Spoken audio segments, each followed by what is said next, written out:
430 வருஷம் எகிப்தில் அடிமையாக பிறகு அவர்களை தேவன் அற்புத விதமாய் அவர்களை வெளியே கொண்டு வந்தார். அவர்கள் எகிப்திலிருந்து வெளியே வந்து ஒரு மிகப்பெரிய சமுத்திரத்தை தேவன் அவர்களுக்கு வழியை ஏற்படுத்தி, ஒரு வசனம் சொல்கிறது, கடலில நடுவில் வெட்டாந்தரத்தில் ஜனங்கள் நடந்தார்கள். ரெண்டு பக்கமும் வாட்டர் தண்ணீர் மதில போல நின்றதாம்.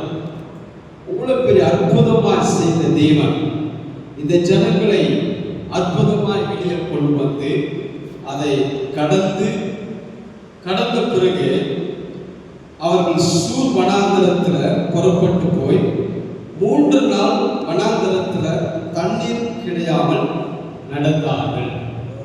அந்த பெரிய ரெட் சி, அந்த பெரிய அந்த சமுத்திரத்தை அவர்கள் கடந்த பிறகு 3 நாள் அவர்களுக்கு என்ன இல்லையா?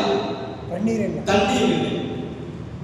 இப்போ 3 நாள் தண்ணீர் இல்லாமல் நடந்ததுனால எல்லாரும் பயங்கரமா டயர்ட் ஆகி அவர்கள் சோர்ந்து போய் ஒரு இடத்தில் வந்தார்கள். அந்த இடத்துக்கு பேரு, அவர்கள் மாராவில வந்த போது மாராவின் தண்ணீர் பாருங்க. இந்த 3 நாள் அவர்கள் ஆண்டவரை பாடி துதித்தார்கள். இன்னும் மேலே இருக்கிற வசனத்தை வாசித்தீங்கன்னா, கர்த்தரை பாடுங்கள் 21, அவர் மகிமையாய் வெற்றி சிறந்தார், குதிரை வீரர்கள் கடலில் தள்ளினார் என்று பாடினார்கள்.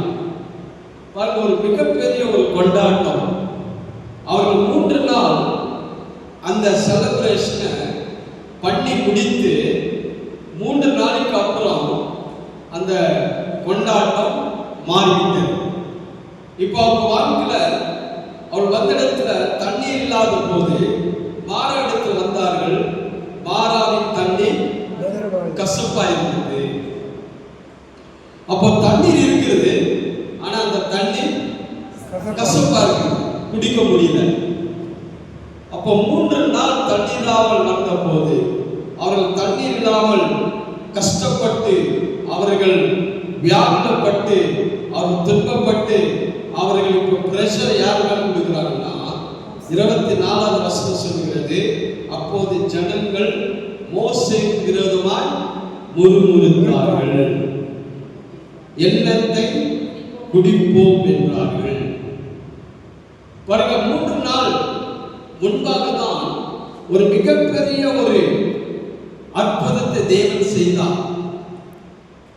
அந்த சிவந்த சமுத்திரத்தை, அந்த சிச்சுவேஷனை பார்த்தால் முன்பாக பெரிய கடல் இருக்கிறது, பின்பாக பெரிய சேனை, பார்வன் சேனை வந்து கொண்டிருக்கிறது.